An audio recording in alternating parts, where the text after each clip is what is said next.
Tariffs. Oh. Hello, and welcome to our webinar, Tariffs and Supply Chain Shocks, Bringing Order to Chaos. My name is Bob Sacco, and I'm the chair of the Canadian Institute of Logistics and Transportation, North America. I'd like to give a shout out to Marian Robson for organizing this and her great work. This session will be taped, and we'll have an opportunity for those around the globe that with time restraints, will be able to view the sessions at their leisure. I'd like to thank today's sponsors, the Sandstone Group and Responsible Distribution Canada, for their support. Today, we have 4 senior executives in the Canadian supply chain sector to discuss the impacts and challenges of the current trade disputes. CILTNA is an organization for practitioners involved in the movement of goods and people and their associated supply chain. Members in CILTNA offer access to a unique range of benefits and services designated to support members personally and professionally throughout their career. Started in 1919, the CILT organization has been servicing the supply chain community for 106 years as one of the oldest logistics and transportation associations in the world, receiving a royal charter in 1926. CILTNA chapters are in both Canada and the United States and reflect diversity in the transportation and supply management chain. CILTNA members became part of a worldwide network of 33 practitioners in 30 countries. We provide a learning spectrum for executive level insights for senior leaders, as well as for other aspiring to senior positions. We bring thinkers and subject matter experts from around the world and feature them at all our events, chapter meetings, webinars, and conferences. They explore complex system level problems and trends at national and global scale in open exchange and help participants see and understand important things in ways they haven't appreciated before. Our services are designed to support you personally and professionally throughout your career, whether you are an individual just starting out in the industry or a professional with numerous years of experience. CILTNA has something for you. I'd like to now introduce Ian MacKay, today's moderator. Ian MacKay spent his 38-year career as a lawyer and executive in the government and private sectors, dealing with federally regulated transportation law and policy problems. Prior to his retirement at the end of 2023, he helped shippers clients deal with the rate and service disruption in ocean and rail carriage caused by COVID-19 and the pandemic. Ian? Thank you. Thank you very much, Bob, and good afternoon, good evening, good morning to all of you from around the world. We're really pleased to be here to give you a hand. We've got a lot to cover, so we're going to dive right in today. And my first question is going to be to Robert Dick. Robert is the head of Canada's National Supply Chain Office, which I guess is a part of Transport Canada. The Supply Chain Office deals with other orders of government, industry, and labor to strengthen the efficiency and resiliency of transportation and logistics infrastructure in Canada.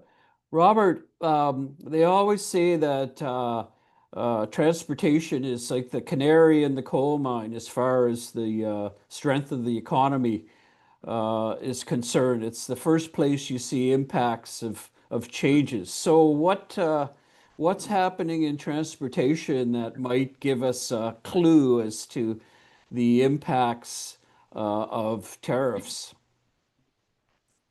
Well, thanks, Ian, and I'm thrilled to be here. Maybe just for people who may not be familiar with the Supply Chain Office, this was set up by the Government of Canada about 18 months ago, and it stems from a task force report and some of what occurred during COVID-19 in terms of shocks to the supply chain that just revealed how important the supply chain is and underscored the Government of Canada's commitment to ensuring that we have the supply chain for Canada that operates efficiently and with resilience to support the trading relationships that we want to have abroad, to be a reliable trading partner and to ensure that Canadians can get the goods they need when they want them, whether that's as consumers or as industry requiring inputs. And so the office is charged with having that end-to-end view for Canada, working across industry, across orders of government, with operators, with practitioners and users of the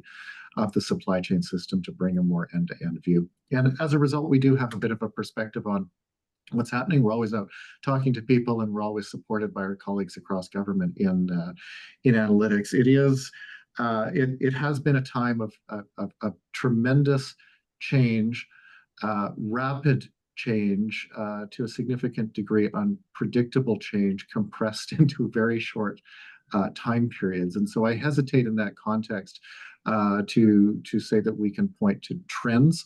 At this juncture, what we see are people recalibrating and holding back and assessing a little bit, but still there are things that are going on. Just recognize that it's hard to quantify at this juncture specific impacts, either from tariffs or the threat of tariffs or just the discussion about tariffs. All of these actually do change behaviors. External experts, everybody sort of observes that the economy has shown signs of slowing. That's not too surprising, and it's not the case only in Canada, of course. The way tariffs are being deployed around the world is shifting, led by the United States. But for Canada, the U.S. is our largest trading partner, and it's a very important market for our energy, for our vehicles, manufacturing, metals, minerals, so on and so forth. And so there are some recent statistics that show trade is being negatively affected, but also others that show that businesses are shifting efforts towards trade diversification. So trade activity surged in January in Canada, which likely reflected a desire to overstock and move goods and try to get in front of tariffs. In Canada, for example, in April, Canada's merchandise exports fell 10.8% compared to in March, a third straight month of decline, and that was due to reduced monthly goods trade to the U.S. And in terms of products, reduced exports of energy, motor vehicles and parts, chemicals, plastics, and forest products. And logically, that had a corollary impact on the transportation sector. And in particular, U.S. data shows that the number of commercial trucks entering the U.S. from Canada fell 10.5% in May compared to the previous year, which followed a decline of just over 11% the month before that. But in contrast, to the point about diversification, Canada's trade with the rest of the world, excluding the U.S., increased in April, in what Statistics Canada tells us is an all-time high. And some of you may have seen reports out of the Port of Montreal I believe it was last week, speaking to record volumes that they're seeing in terms of trade with China, India, and Africa. So significant growth in those markets, and some shifts. But back to challenges. Obviously, a particular focus of impact has been on the U.S. doubled the tariff on steel and aluminum from Canada to 50%, and that could have a significant impact in that market, and both and the transport sector as a corollary for moving raw ores and concentrates to feed that sector. That said, we're seeing positive developments in terms of the agility of the supply chain responding. We are seeing Canadian businesses assess their own value chains. Canada's economy is preponderantly structured towards small and medium-sized enterprise who often rely on single suppliers, and we see some evidence that businesses are starting to assess the vulnerability of their own supply chains. People are choosing to pursue local. They are making the adaptation necessary to find alternate suppliers, perhaps with different lead times or different capacities, or looking within the country as opposed to across borders. It's early days in this, but we are seeing businesses assess their vulnerability and assessing risk of those vulnerabilities in different ways. The government, for its part, many will have heard the Prime Minister really out leading in terms of saying we need to support a trade and diversification agenda. We need to be more self-reliant and self-sufficient. We have much that the world needs in terms of strategic resources in agriculture and energy and critical minerals and advanced manufacturing, agriculture, and agri-food. So we need to make sure that we have the free trade agreements in place, which, by the way, we do with about 15 trade agreements supporting free trade with over 50 countries. We need to make sure that we've got the capacity in transportation and logistics infrastructure, that we have the operating practices and procedures that allow the most efficient, smoothest, lowest cost, and most reliable movement of goods where possible, to market, to compete, and to serve Canadians. And the government is, if you're listening, on its path to supporting through the One Economy bill, greater certainty, predictability, and ease of investing in major projects to ensure that we have that capacity in ports, in airports, in trade corridors, and infrastructure, in accelerating permitting for projects of national significance, and through the continued work of the National Supply Chain Office in convening operators to make sure that we resolve issues, identify and address friction points that affect the efficiency, fluidity, and velocity of our supply chains. And I expect Shri will speak to some of this amazing work, and perhaps Eric Harvey as well, in terms of operations within the Port of Vancouver, which is, of course, not only Canada's largest port, but operates in an incredibly complex and constrained geography in the Vancouver Lower Mainland, sandwiched between the border and the coastal mountains and the sea. And so figuring out how we can digitalize our operations and share data and coordinate and collaborate with procedures and practices and data sharing and analytics to squeeze the most out of our infrastructure is huge.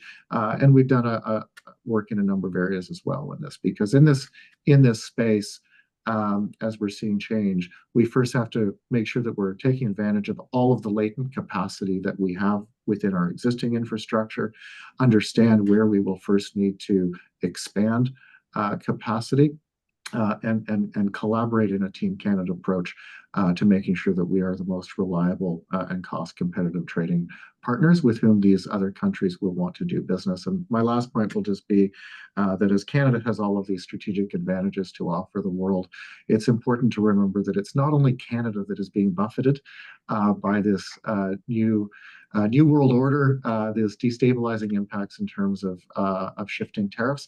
So too is every other country and businesses around the world. And so everybody is looking to these opportunities. And you see the Prime Minister pursuing this week and previously with the G7 and Kananaskis, expanded European trading relationships and security partnerships. And we continue to press forward to make sure that Canada is well positioned. So perhaps I'll stop there for the introductory questions so that my colleagues can weigh in.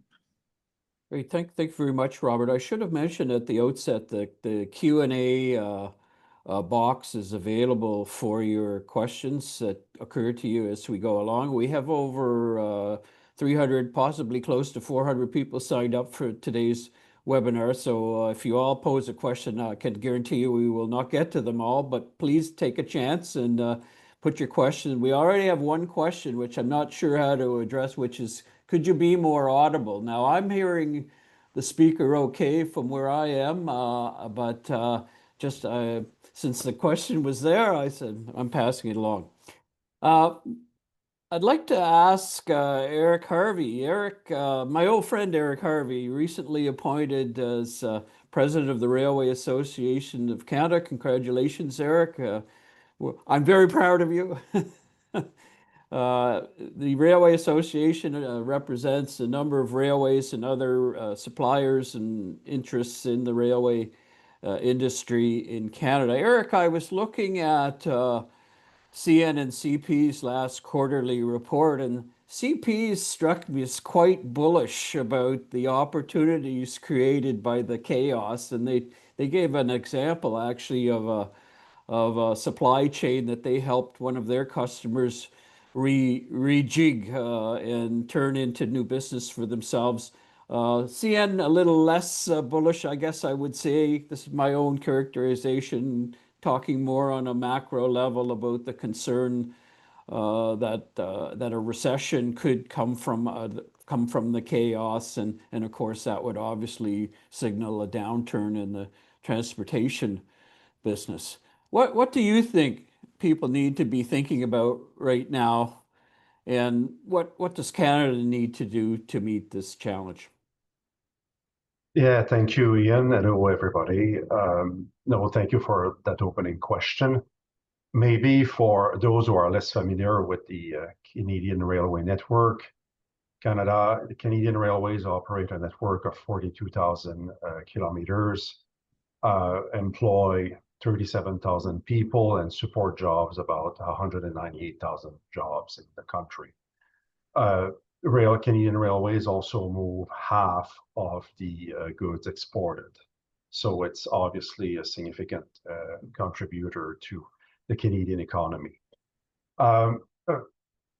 Maybe as a starter, and I'm going to state the obvious, but I believe it's important that we start by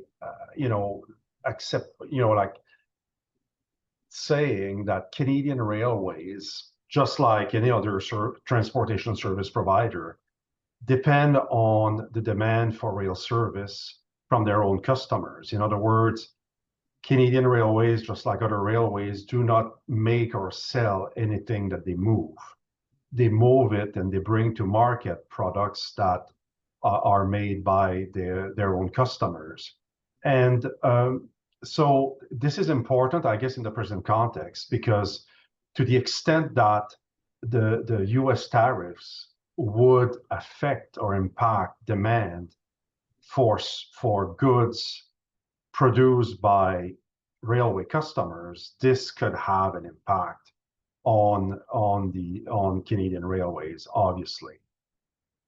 So as a starter, I would say that perhaps the high-level comment I would make is that presently there is an uncertainty, like, tariffs are coming and going, and it's therefore extremely difficult in this volatile environment to speculate about what the future will bring, because frankly, we don't know. In this particular case, it's even more true. Like, essentially, tariffs were applied, reprieved, so on and so forth, to the point where, it's kind of difficult. What we know, though, is that there are significant measures applied on steel and aluminum, and this obviously is having an impact on that segment of the Canadian economy.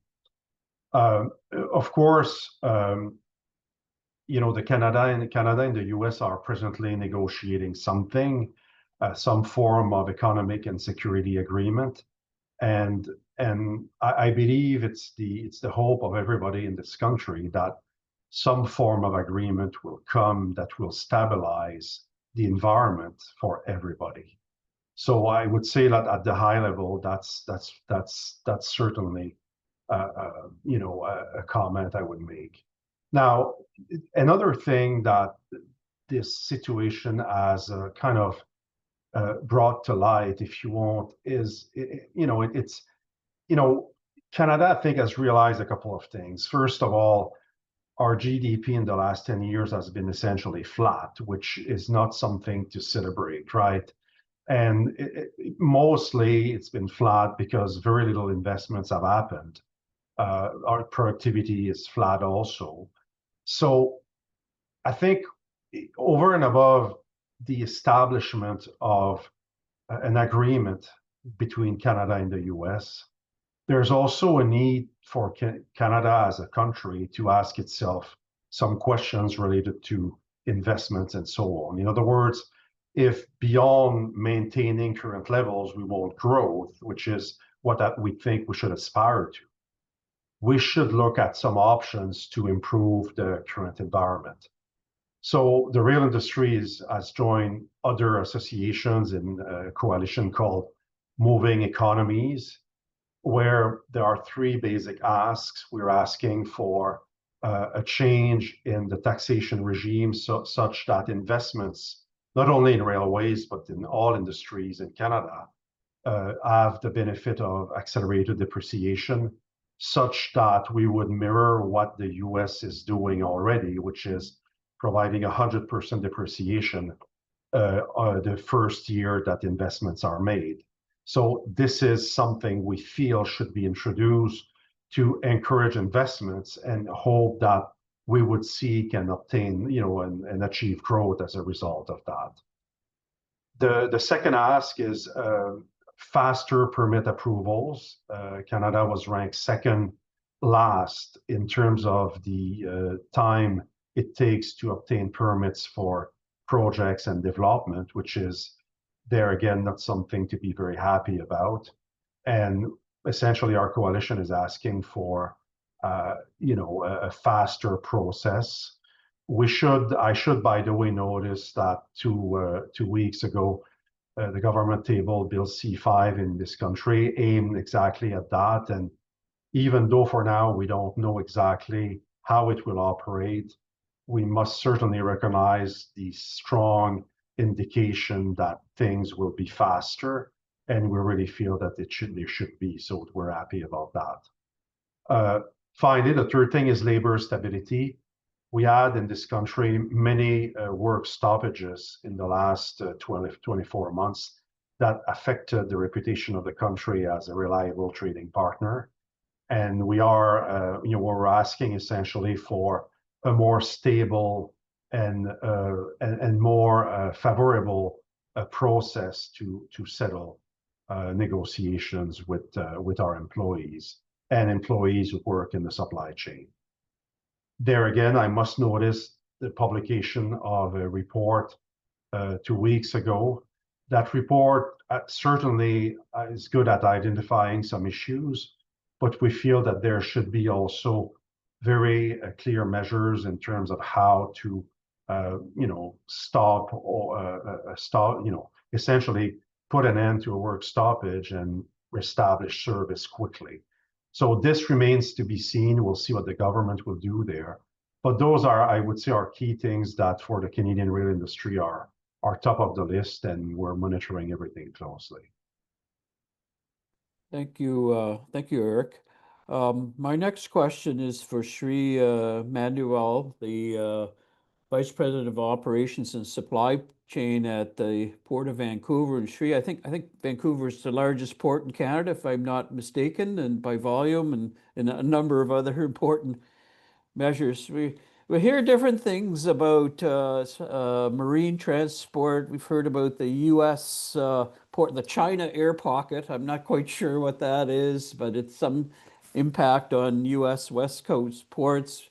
We see news reports out of Montreal that the Port of Montreal is reporting an uptick in Chinese traffic at their port. What are you seeing in Vancouver, and what do you think the threats and the opportunities might be for the port in the current circumstances? Thanks, Ian, and great to be here. Good morning, everyone. Good evening, wherever we are joining from. I think we have touched base on Vancouver being the largest port in Canada, but it's also with a diversified port in North America. And the first 5 months has been definitely a roller coaster, but it has shown a strong light on the Port of Vancouver's importance on criticality as well. Because last year in 2024, we hit a record number with the cargo volumes of 158 million metric ton. And the first 5 months, even with the headwinds that we are facing, we are up by 6% on containers, up by 4% on coal. Crude oil, as you know, with Trans Mountain expansion, that's significant growth, almost triple digits, because we didn't have a pipeline before May last year. Grain is up by 7%, potash is up by 23%.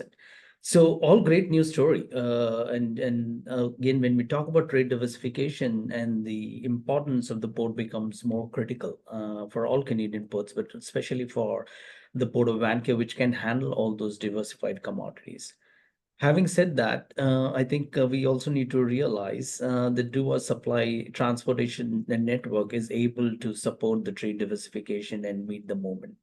We had a congestion in the early part of the year across all commodities due to various factors. And the question is always going to be, is the Port of Vancouver and the supply chain partners able to deliver to the market when the market is needed, when the prices are high, when our suppliers are looking at our transportation network to deliver? So those are the questions that we need to kind of really talk about and see. Um, Again, this kind of provides a good venue when you look at the tariff issues. We have not seen any major impact in terms of the Canadian consumer buying. We are seeing still a strong import coming in through, and a lot of exports also going out. And when you look at the matchback ratio, especially on the container side, we still see some capacity available for our export containers and shippers who are looking at exporting the goods to other countries. One piece of highlight which I'll look at to bring in is about canola oil. So this is something that we had US as a major buyer. And since the tariff on the canola oil, plus also some of the challenges with the Chinese tariff, we had seen our shippers diversifying to different markets. And what we're noticing is a lot of different countries, including European Union and South America, are now receiving those canola oil. So again, that's the strength of the gateway as a whole. So we need to kind of really look at how we can improve the logistic performance. And Robert alluded to lots of work happening in the Port of Vancouver as we look at, and both on the port optimization, how do we get best optimization of our existing infrastructure and capacity? That's going to be important work that we are doing. We launched the active vessel traffic management that really supported the expansion of Trans-Mountain Pipeline without reducing any rail capacity to the North Shore. It's a great collaboration with CN on that piece. And that's again the highlight that we really want to point out, is that how we can collaborate between all the supply chain partners and deliver for Canada and Canadians. The key again on capacity piece, with the congestion, we see almost grain ships spending 15 days in port. I think we can definitely do better. When you look at container vessels, we are still seeing a turnaround time of 4 and 5 days, whereas worldwide you will see a container vessel coming in and out of port within a day or two. Can we increase more capacity by facilitating quicker turnaround time? And how do we actually increase the coordination and collaboration within the supply chain so we can facilitate those things? So there's a lot of latent capacity right now available in the system. The question is going to be how we do that better. And I think that's going to be a competitive advantage as Canada, because our supply chains are long. Our hinterland is many thousands kilometers away. And the cost of transporting goods is also very high. So those things are going to be top and front and center for us. In addition, like to also highlight the capacity issue, as I was talking, Ian, that I just got back from Asia, meeting with the major customers, and they're all asking that the port is full and we need more capacity. And in order to kind of build capacity in Canada is so long and so overdue, that we need to kind of really look at that, both in the terminal capacity, like the Roberts Bank 2 terminal expansion that we are proposing, but also on the overall infrastructure and making sure how we can interconnect the supply chain so that we can deliver good value at a very competitive price to our shippers and also our importers. Thank you, Shri. Our last but not least panelist is Paul Courtney, newly appointed president of CIFFA. CIFFA represents freight forwarders, brokers, customs brokers, and warehouse and drayage operators in Canada. And himself a customs broker, he told me earlier. Paul, when we chatted last week, you talked about the challenges of the current tariff chaos on your members' businesses. Can you tell us a little bit about that? Yeah, thanks a lot, Ian, and good morning, good afternoon to everybody out there. You know, as Ian mentioned, I'm here representing CIFFA, and our members are, you know, represent a broad section of the Canadian and international supply chain.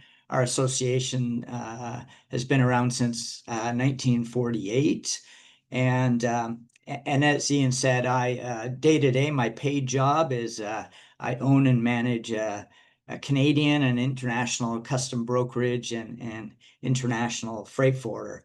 So I guess I personally come at this, and Ian, you may need to drag me out of the weeds here. I appreciate everybody out on the panel here, you know, having the broad supply chain big picture. I may delve into the weeds a little bit, and feel free to kind of drag me out. But I've kind of really been impressed with the kind of resiliency of our members and our members' customers, who are, the importers and the exporters. The environment, uncertainty is it's there's not a big enough word to describe the environment, really. I think, I mean, I know we talked about, what's is this temporary, or is this the kind of new normal? I guess from that perspective, I think that, it's the saying that says you got to kind of plan for the worst, but hope for the best.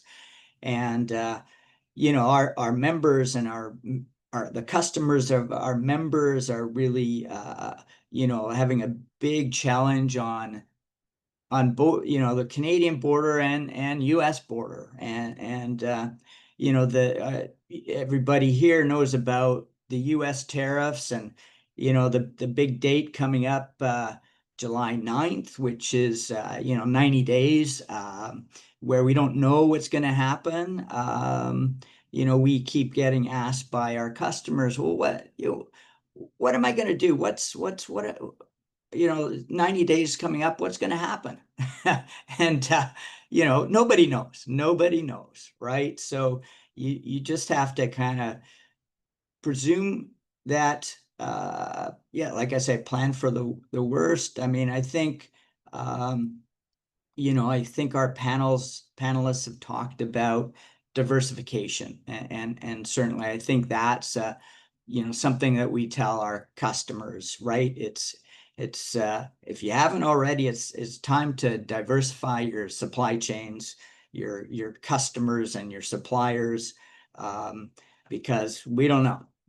But what we do know, what we do try to do is trying to figure out what's going on now, right? And that's a full-time job right now, right? Is the whole import export process has become so much more complicated. And I mentioned about the US tariffs, but for Canada, the challenges, some of the challenges I'll mention is the surtax, the retaliatory tariff. There was a perception out there that since the government brought in more exemptions, that there was very little impact. And I can tell you that there is still a lot of impact to our customers, on the surtax, 25%, right? And on the goods, on certain goods, but, we're seeing a lot of impact. We also see that customers are coming to us, and all of a sudden they look at a lot of the stuff we do from a tariff perspective. They're looking at it so much closer. It used to be nobody knew what we did from a customs perspective anyway. And now all of a sudden, we're kind of almost like we're rock stars or something. And so, it's a huge impact. I think that the, Canada Customs brought in a new system over the last, they've been trying to do it over the last several years, and known as CARM. And I think a lot of people have heard about CARM, and that's obviously had a big impact, big change.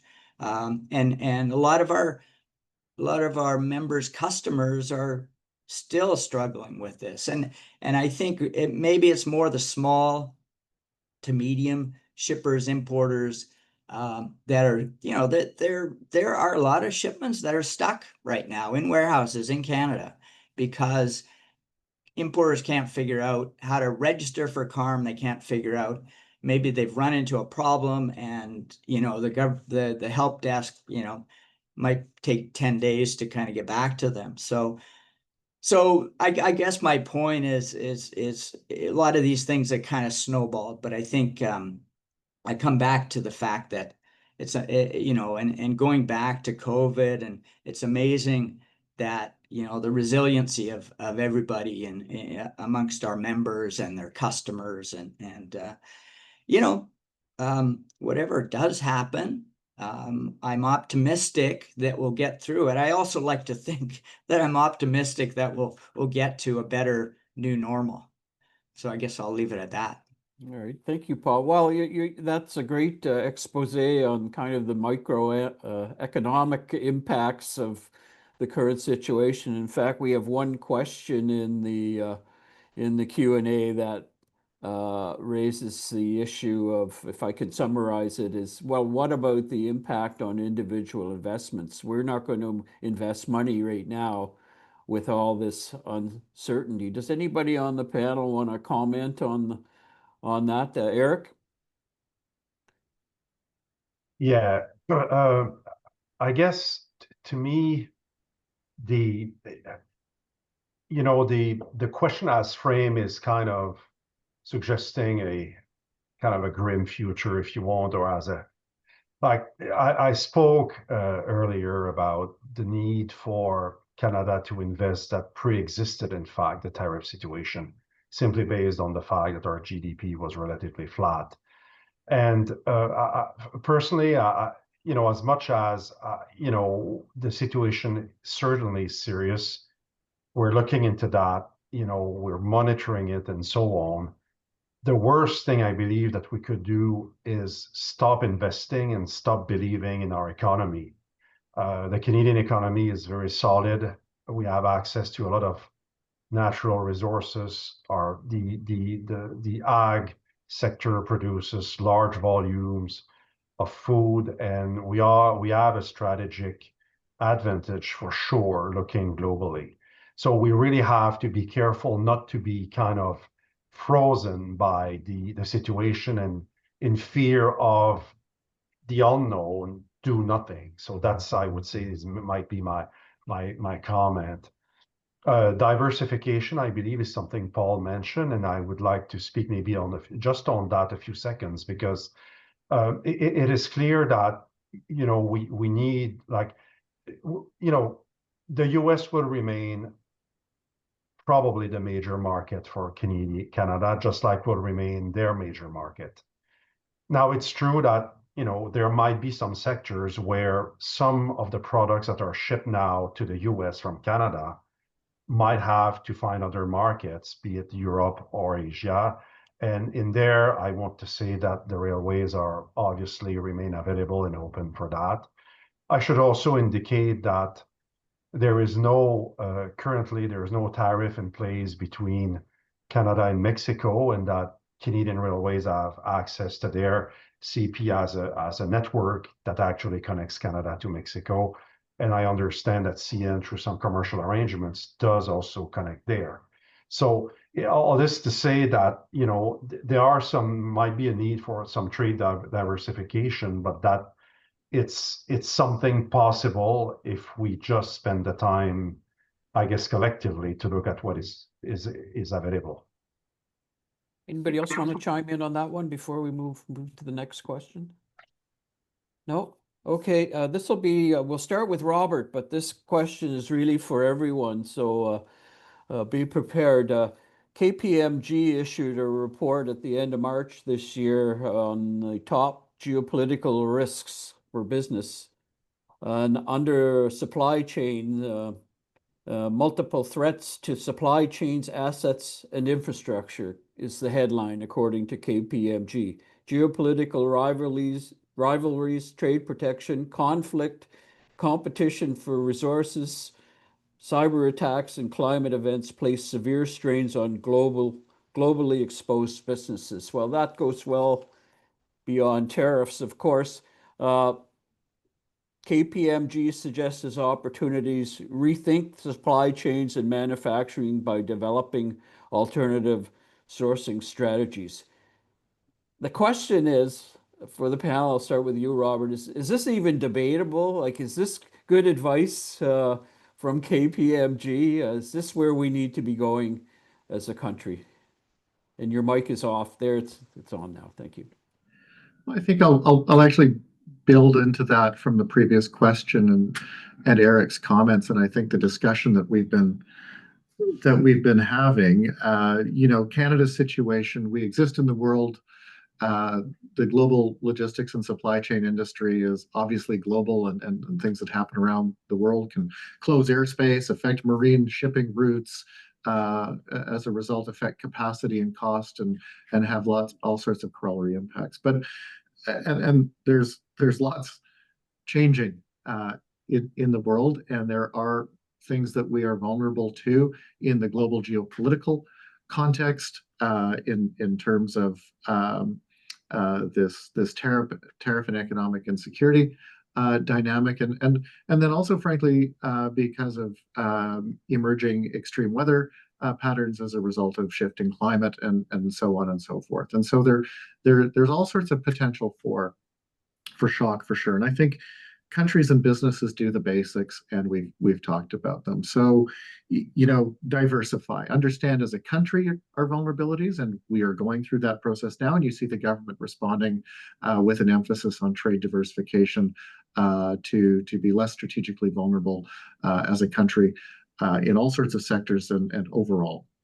And individual businesses doing that as well. And I think that's really important for individual businesses. So diversify. Optimize. Make sure that we are operating as productively and efficiently as we can. And for government, we have a role to play in setting framework policies. And you see huge collaboration at the federal and provincial and territorial level right now, and launching with Indigenous leadership to make sure that we are that major capital investment is easier to do in Canada, that we're a competitive place for global capital. And businesses have to look at their operations as well. And we're trying to support that as the supply chain office, working with operators like Shri, like Eric's group and members, and others across the system. Digitalize. And we underinvest in Canada in ICT, and this sector in particular. And Paul referenced CARM, which is the revenue management system that the Canada Border Services Agency deployed. My understanding is that, in a previous universe where tariff lines changed once every, I don't know, several years, if you had a fairly manual system, you could scrape by. It wasn't great, but you could get by. We would have been in a terrible place had we not successfully delivered CARM and seeing people more digitalizing, to have the agility to respond to a much more rapidly changing tariff environment. And Paul's absolutely right. The complexity of compliance, of being able to assess and parse elements of a manufactured product, elements of a load, of a less than truckload, is horrendously complex. The handoff points in our supply chains work so much better when we are digitalized and have that visibility. And I'll just briefly share, a commercial experience that Shri and other ports are experiencing. The alignment and switch in business model of Maersk and Hapag-Lloyd into the Gemini Alliance, which is focused on a hub and spoke premium product base predicated on more accurate on-time performance, aligned with some terminals and a specific Class 1 railway, is seeing very low dwells in its early days, very high on-time performance in the marine domain, and depends on collaboration and digitalization and alignment of business and commercial interests to drive that through the supply chain. So I think people are adapting to this. But in this world, we do those basics. We digitalize, we optimize, we diversify, and we collaborate, and we invest to grow our capacity in our business. And I think growth is the long-term trajectory. We can fuss about the micro circumstance in the short term, but in the long term, Canada has what the world needs, and we are in that geopolitical cauchemar nightmare that you sort of described, attributed to KPMG.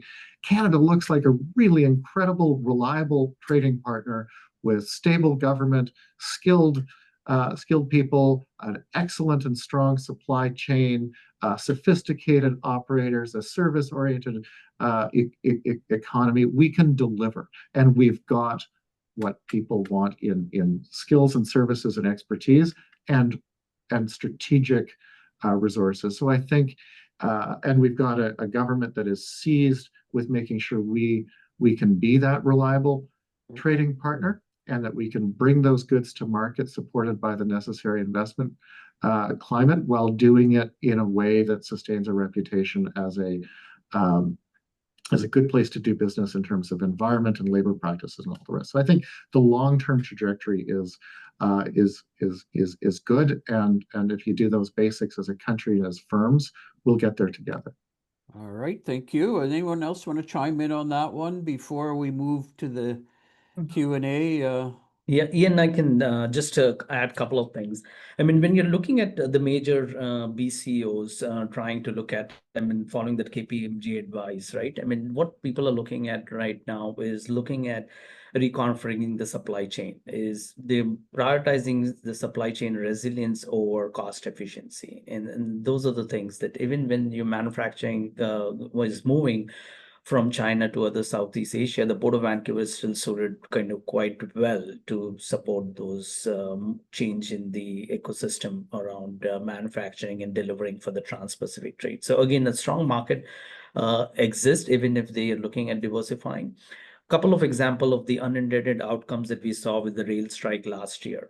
We used to handle a significant amount of US bound IPI cargo, and that has moved to the US ports. And in talking to many suppliers, they said, even the carriers, they said, we do have a call to the Pacific Northwest, but there are many shippers who don't want to come to Canada because of the uncertainty, and they are trying to use that as landing into the US other ports. And this is definitely impacting the ports, impacting the railways, and impacting some more jobs here in our context as well. And those are the questions that we need to kind of really look at and how to do. But this is again on the intermodal side, we're trying to import, but there's a lot of cargo that we export. And as Robert pointed out, we are a country that the world needs, whether you're talking about food grains, you're talking about energy, you're talking about fertilizers. And the question is going to be, these commodities are almost captive to our supply chain network and how these are configured. And we need to kind of really look at modernizing on transportation network and seeing how we can actually meet the demands and also deliver for the Canadian shippers and Canada. Thank you. We're going to move now into the question and answer. We have different questions here. I'm trying to sort them as we go, but this one I think I'm pretty sure is for you, Paul. And the question is, are existing government systems aligned with global market demand? And CERS or CERS, CARM, CARM, CBSA import/export team prepared? There's your chance. There's my chance. Yeah. Thanks, Ian. Yeah. Well, as much as CARM and Robert talked about, the government investing in CARM, it had to happen.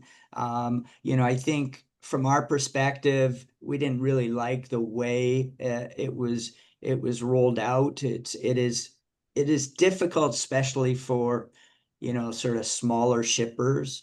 But we're adjusting, I guess, and in regards to government systems on export for CERS, for export declaration, again, often the challenges relate more to the small shippers, right? And CERS can be difficult to use, and you need to have your export business number set up, and it can take a long time. So I think if I would say one thing about that is that we need to cut down the time frames for those shippers to be able to register for government programs. I guess that's what I would say to that question. So I think we could be better set up for growth, whether it's on the import side or the export side. Yeah. So, but we have the infrastructure, right? We have the technology. It's just there's something missing there as far as facilitating it, right? To build on the facilitating the trade around those technologies. They could be easier to use. So I guess that's what I would say. Thank you. So I have a somewhat related question, but directed this one to Robert from one of our viewers who's asking about digitization in the supply chain. And the comment is, smaller players in this consumer export world do not have the capital or human resources and training to sustain this system. What can you offer any advice or comment? I think, Robert? ultimately, there's a couple of dimensions to this. One, any business operating has to compete to survive, and if digitalization drives efficiency for that business, they'll either invest or find other ways or perish. And that's the nature of the marketplace. I think the good news is that often what happens in these spaces that you see, and I'm talking from an overarching supply chain as well as just technology that's available, you see bigger firms drive investment, drive technology, drive platforms, and sometimes for their own purposes, and then end up offering elements of dimensions of that service as a service offering that's available to smaller players in the supply chain. And so you see this all the time in terms of visibility products in track and trace, right, where companies, small firms shipping a single parcel, don't design a whole track and trace system, but they'll avail themselves of something that is used by a major freight forwarder, for example. And I think in other spaces, what we're concerned about is making sure that we have national visibility developed, so that as various companies and technology providers and operators in this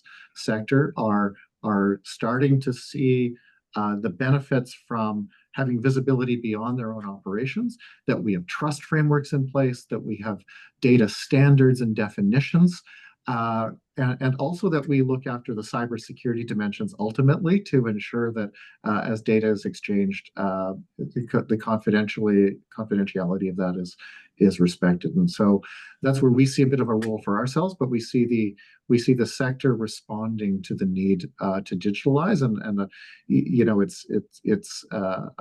I think a lot of that gets driven by major players, but then services become available for specific products that are targeted more to smaller audiences. All right, thank you. And the next question I'll direct to Eric and Shri, and it's going to be a challenge, gentlemen, so get ready. It says, what 3 words would you use to convince customers to use the Canadian supply chain? 3 words.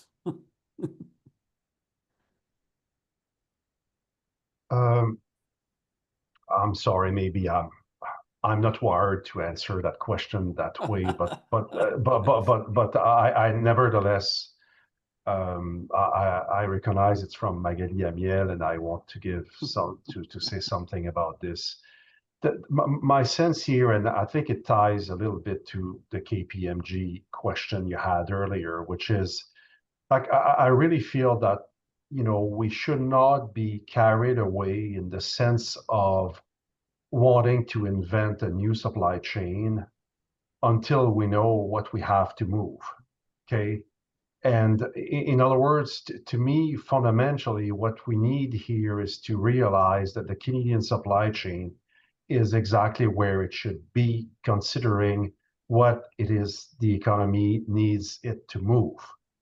So as a result of the current situation, more than building a new supply chain, my sense is that we might have at some locations to adjust it a little bit to account for either an increase or a reduction of traffic, depending on where traffic shifts would be happening, and therefore that to me is really where our focus should be.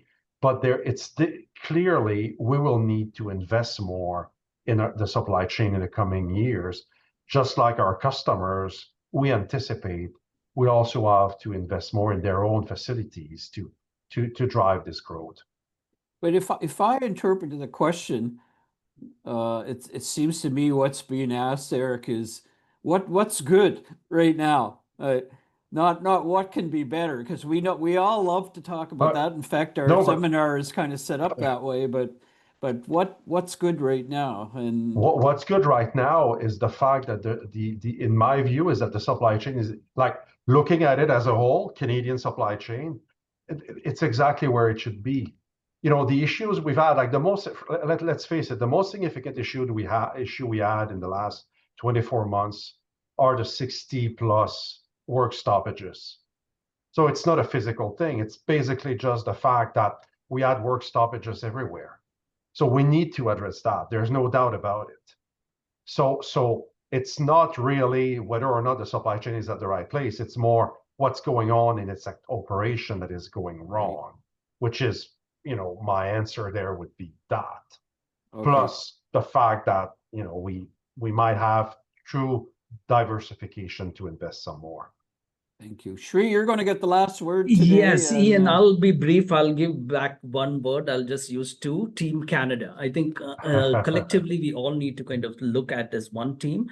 We are here for Canada. We are here for Canadians. How we can get and make our shippers more competitive. How we can reduce the cost and enhance the efficiency and reliability of our supply chain. I think this is going to serve Canada and the Canadians. There's no doubt about it, right? So I mean, as I would echo what Eric and my other panelists have said.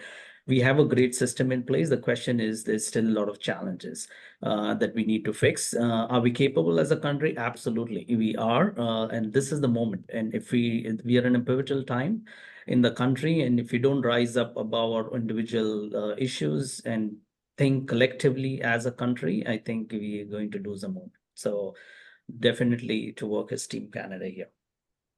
Well, thank you very much. And like any well-run railroad or shipping line or customs broker office, we are on time, more or less, Bob. So I'll turn it back to you.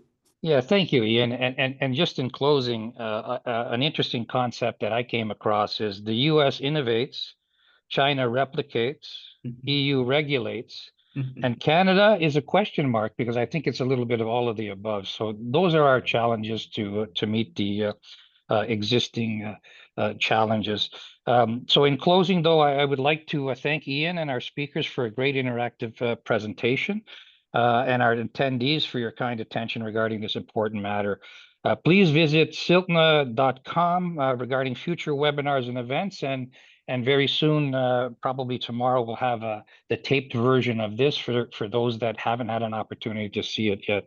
So again, thank you very much for participation. I thought it was very interactive, and thank you again all for your kind attention in this matter.